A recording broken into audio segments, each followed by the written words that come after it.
Hi guys! Today we're gonna make a special fried rice with shrimp, eggs, and a lot of vegetables. Now let's begin. So I'm gonna put 2 to 3 tablespoons of cornstarch on my shrimp to make it crunchy later, and add some salt and pepper and mix very well.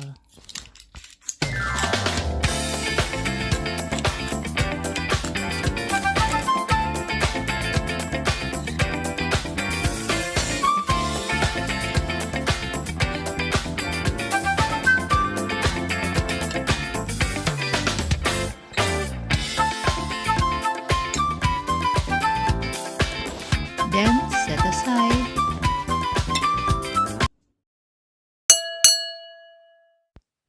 Then we're gonna cut all the vegetables we needed: spring onions, carrots, bell pepper.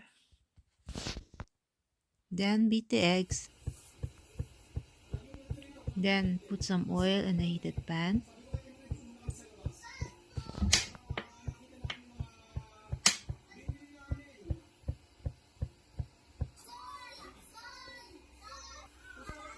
Now let's fry the shrimp. It's gonna be crunchy because of the cornstarch.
Then cook the eggs on the same pan.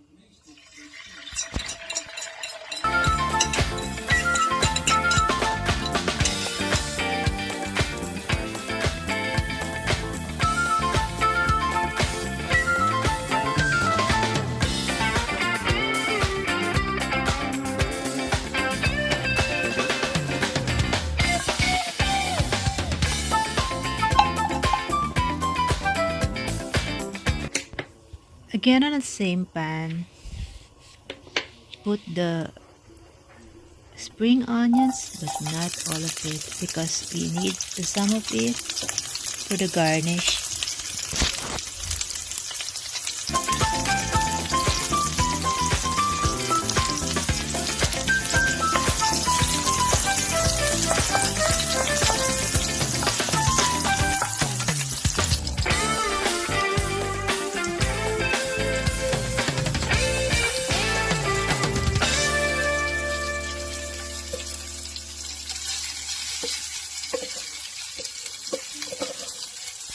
Now let's add the cooked rice.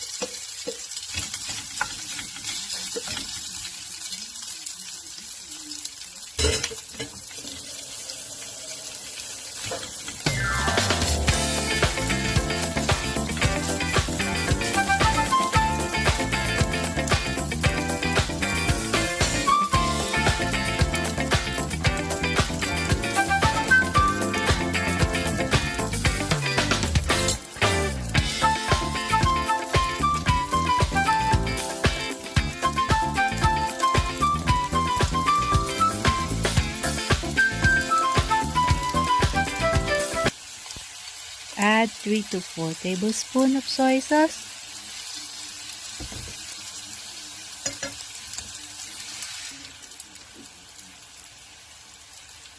And also sesame oil. You can add more if you want because sesame oil tastes very nice.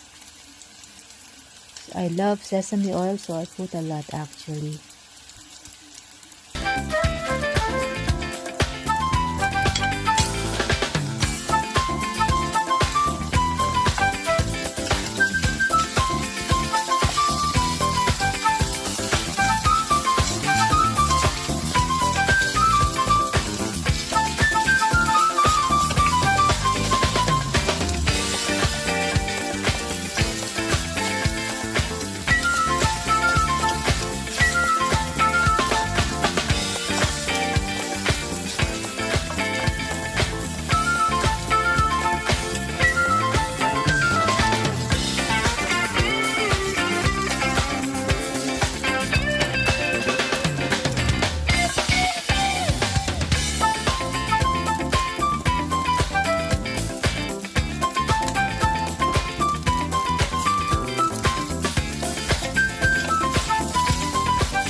Depends on you. You can also add more sesame oil and more salt and pepper.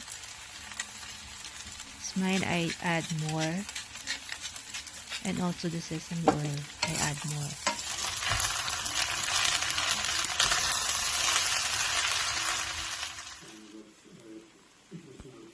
Now it's ready. You can put some spring onions on the top for garnish.